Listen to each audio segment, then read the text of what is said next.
Hello guys, welcome back to our YouTube channel easy learning hacks. So आज का हमारा topic है how do new laws come about. नए laws कैसे बनते हैं। So let's begin. We know that parliament has an important role in making laws. हमें पता है कि पार्लियामेंट का एक इम्पॉर्टेंट रोल होता है लॉ बनाने में, जैसे हमने पिछले चैप्टर्स में पढ़ा था। But how parliament get to know that which laws are required to be made. पर पार्लियामेंट को कहाँ से पता चलता है कि इस तरीके के लॉज बनाने, इसका आइडिया कहाँ से आता है पार्लियामेंट को कि हमें अभी ये लॉ बनाना चाहिए, ये लॉ हमें लागू करना है। There are many ways through which this takes place. यहाँ हम देखेंगे कौन से वेज है जिससे पार्लियामेंट को पता चलता है कि इस चीज़ के ऊपर लॉ बनाना नेसेसरी है, क्योंकि पब्लिक ये चाहती है। तो वो कौन से वेज है? पहला है issue raised by different group of the society.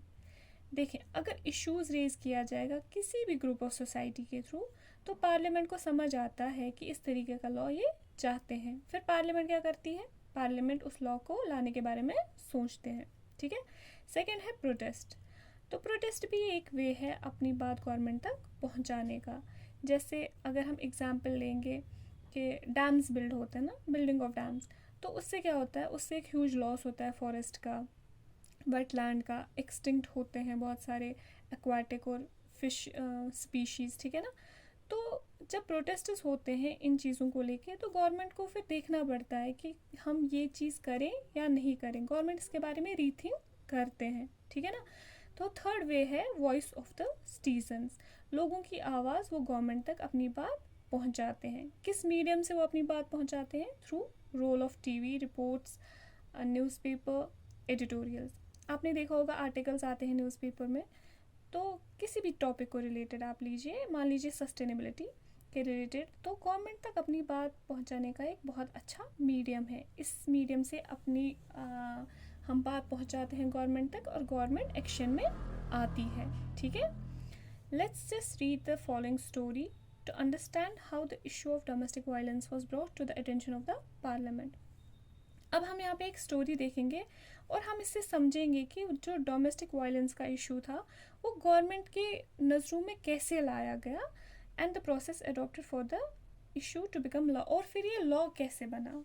ठीक है। अब हमने कोई चीज़ तो लाई गवर्नमेंट के नज़रों में, पर फिर उसको लॉ बनाने का एक अलग प्रोसेस होता है, वो हम पूरा पढ़ेंगे। आपको बस ये स्टोरी रिलेट करना है कि एक बिल कैसे लॉ बनता है। ठीक है। आप समझ लीजिए इस चीज़। पहले हम डोमेस्टिक वायलेंस समझते हैं। डोमेस्टिक वायलेंस होता है घरेलू तशद्दुद या घरेलू हिंसा। कोई भी अडल्ट मेल किसी भी वुमेन को हार्म करे या इंजर करे, उसे डोमेस्टिक वायलेंस कहते हैं। यूजुअली हम देखते हैं कि ये बहुत दुख की बात है कि आज भी हमारी सोसाइटी में होता है कि हस्बैंड अपनी वाइफ को फिज़िकली अब्यूज़ करता है, उसे मारता पीटता है, उसे इमोशनली टॉर्चर करता है। अब्यूज़ वर्बल हो सकता है, अब्यूज़ सेक्सुअल हो सकता है या इकोनॉमिक हो सकता है। तो फिर इस डोमेस्टिक वायलेंस को रोकने के लिए एक लॉ लाया गया।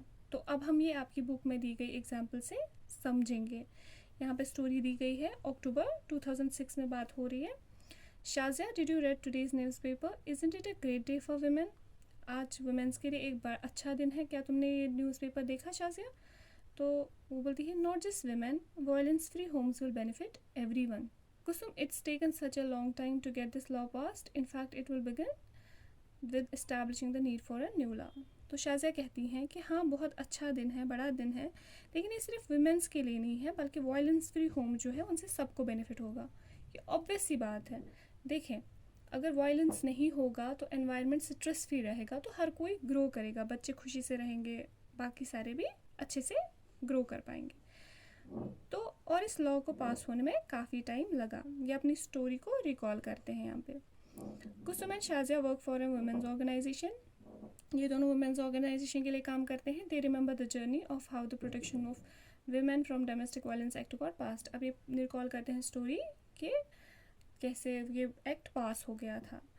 इन 19 अप्रैल 1991 ए typical day at their office. तो अप्रैल 1991 का स्टोरी है, एक ऑफिस में एक काम का दिन चल रहा है। आई नीड माई एडवाइस, एक बोलती है, I need my advice, my husband beats me up, I have told anyone so far, I feel so ashamed, I can't go like this any more, but I have nowhere to go.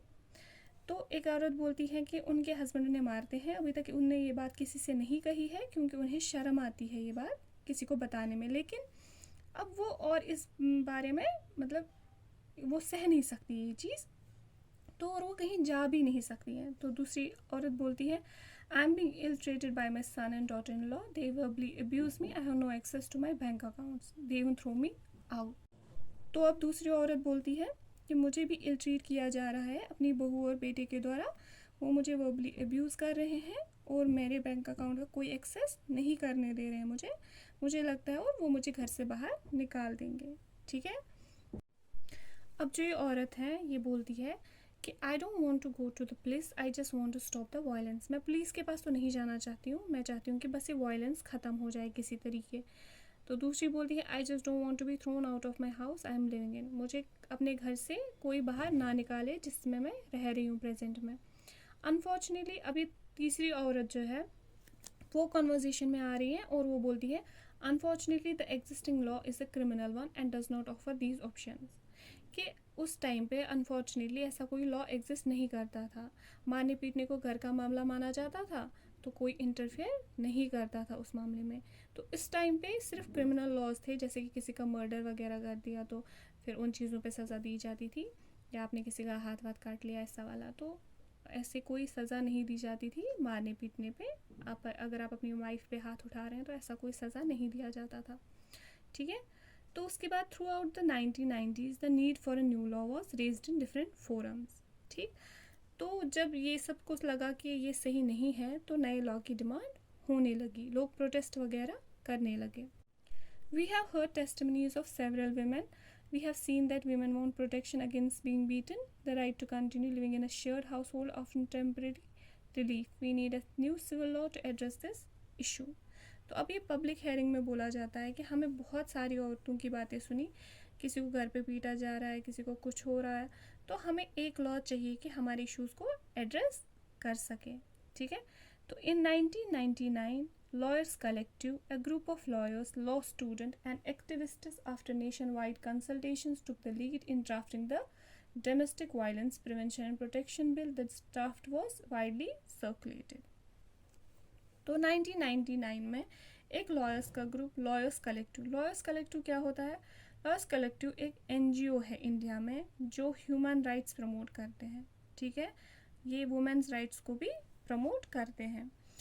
Law students, activists, ये सब लोगों ने एक draft तैयार किया, एक bill बनाया, domestic violence protection and prevention bill. ठीक है। आप इस चीज़ को रिलेट करें, इस स्टोरी को आप रिलेट करें कि लॉ कैसे वजूद में आते हैं। ठीक है। स्टोरी तो आप देख ही रहे हैं, पर इस स्टोरी में आपको जानना क्या है कि लॉ कैसे बनते हैं, कैसे हमें समझ आता है कि हमें ये चीज़ चाहिए, अभी सोसाइटी में हमें ये चेंज चाहिए होगा, हमें इस चीज़ पे लॉ बनाना है। ठीक है। आप स्टोरी को वहाँ से रिलेट करें। The definition of domestic violence should include physical, economic, sexual, and verbal abuse and emotional abuse. The law should cover any women living with a shared domestic space. They should be protected from being evicted from the shared household. What about some monetary relief? तो अब ये सब बोलते हैं कि इस law में सिर्फ वाइफ नहीं इंक्लूड होना चाहिए, इसमें हर वुमेन को कवर किया जाना चाहिए, इन्हें प्रोटेक्ट किया जाना चाहिए, इविक्शन से प्रोटेक्ट किया जाना चाहिए। और एक और बोलती है कि मॉनिटरी रिलीफ भी होना चाहिए। मॉनिटरी रिलीफ मतलब एक कंपनसेशन जो कोर्ट ऑर्डर करता है। मान लीजिए कोई डोमेस्टिक वायलेंस फेस किया तो अब कोर्ट ने इनका डिवोर्स करा दिया, पर अब वो क्या करेंगी? वो लेडी कैसे रहेंगी? ऑब्वियसली वो तो एक हाउस वाइफ है ना, तो वो कैसे अपने मतलब अपने एक्सपेंसेस देखेंगी, बच्चों के एक्सपेंसेस देखेंगी। तो उसके लिए मॉनिटरी रिलीफ तैयार किया गया। ठीक है। Meetings were held with different organizations. The women want a new law on domestic violence. The government should introduce it in parliament soon. Meetings होने लगी जहां औरतों ने मुद्दे उठाना शुरू किया, हमें नया लॉ चाहिए, और अपनी बात गवर्नमेंट तक पहुंचाई। Finally the bill was introduced in parliament in 2002, but finally 2002 में तो बिल इंट्रोड्यूस हुआ पार्लियामेंट में, लेकिन क्या था? The bill has none of what we have been suggesting. We must oppose the bill in its present form. Let's have the press conference so we could also start an online petition. देखिए, bill तो introduce हुआ parliament में, लेकिन उस bill में ऐसा कुछ था ही नहीं जो इन्होंने सजेस्ट किया था। और इन्होंने क्या किया, ये आपस में डिसाइड करते हैं कि चले अब हम इस बिल को अपोज करना चाहिए हमें इस बिल को, तो ये इस बिल को अपोज करते हैं और ये बोलते हैं कि अब हम प्रेस कॉन्फ्रेंस भी करेंगे और एक ऑनलाइन पिटिशन भी जारी करेंगे. Several women organizations, National Commission for Women, made submissions to the Parliamentary Standing Committee. Parliamentary standing committee एक कमेटी है पार्लियामेंट में जिसके मेंबर्स हैं कौन, MPs यानी कि मेंबर ऑफ पार्लियामेंट्स. ठीक है, तो उनको सबमिशन किया गया, अपना डिमांड रखा गया. वुमेन्स ऑर्गेनाइजेशन ने, नेशनल कमीशन फॉर वुमेन्स ने क्या बोला गया, Esteemed member of Parliamentary Standing Committee, the present bill must be changed. We do not agree with the definition of domestic violence being proposed. तो ये bill को change करें, हम इससे एग्री नहीं करते हैं इस डेफिनेशन ऑफ किससे, डोमेस्टिक वायलेंस से. यहाँ पे देखिए इससे वो सहमत नहीं थे क्योंकि डोमेस्टिक वायलेंस को फिर से ना एक फिजिकल वायलेंस तक ही सीमित रखा गया था. The law needs to provide for temporary custody of children. और उन्होंने ये भी रिकमेंड किया कि नए लॉ जो है उसमें टेम्परेरी कस्टडी दिया जाए बच्चे का उन्हें. ठीक है. In December 2002, the Standing Committee submitted its recommendations to the Rajya Sabha and these were also tabled in the Lok Sabha. The committee's report accepted most of the demands of the women's group. Finally, a new bill was introduced in Parliament in 2005. After being passed in both houses, it was sent to the President for its assent. The Protection of Women from Domestic Violence Act came into effect in 2006. देखें दिसंबर 2002 में standing committee ने क्या किया, उन्होंने submit किया इस recommendation को राज्यसभा में और लोकसभा में भी उन्होंने इसको सबमिट किया. तो जो बहुत सारी डिमांड्स की गई थी वुमेन्स ने, तो उस डिमांड को, बहुत सारी डिमांड्स को एक्सेप्ट किया गया, मोस्ट डिमांड्स को एक्सेप्ट किया गया. तो वुमेन्स ग्रुप की जो भी डिमांड्स थी, फाइनली बिल को रीइंट्रोड्यूस किया गया पार्लियामेंट में 2005 में. ठीक है, तो इस बिल को रीइंट्रोड्यूस किया गया था पार्लियामेंट में 2005 में. आया समझ यहाँ तक. तो दोनों हाउसेस में पास होने के बाद फिर प्रेसिडेंट के पास एक अप्रूवल के लिए जाता है, एसएन के पास जाता है मान लीजिए. तो फिर protection of women from domestic violence act आ गया इफेक्ट में 2006 में. अब यहाँ पे ये फिर से कॉन्फ्रेंसेस होती हैं at a press conference in 2006. What's the new law? कोई पूछता है कि ये नया लॉ क्या है. This law is the first recognizing a woman's right to a violence-free home and provides a comprehensive definition of domestic violence. अब ये बात कर रहे हैं कि नया लॉ क्या है, ये रिकॉग्निशन दे रहा है वायलेंस फ्री होम्स के लिए. ठीक है, तो ऐसी ऐसी बातें हो रही हैं. And this is a civil law aimed at providing relief to millions of women, including wives, mothers, sisters, daughters, and affected by violence in their homes. ये सिविल लॉ जो है मिलियंस की तादाद में वुमेन्स को रिलीफ मिल रहा है. अब बेसिकली बात ये अब कंटिन्यूसली चल रहा है यही चिट चैट. ठीक है, पर आपने क्या समझना है, आपने समझना है कि लॉ कैसे वजूद में आया. ठीक है, एक बिल कैसे पार्लियामेंट में पास हुई, फिर किसके पास, जब राज्यसभा लोकसभा ने पास किया तब जाके ये प्रेसिडेंट के पास अप्रूवल के लिए गया और उसके बाद ये बिल जो है एक लॉ की फॉर्म में आया. This law was a very significant step because it recognises the right of women to live in a shared household. Women can get further protection order against any further violence. Women get monetary relief to meet their expenses including medical costs.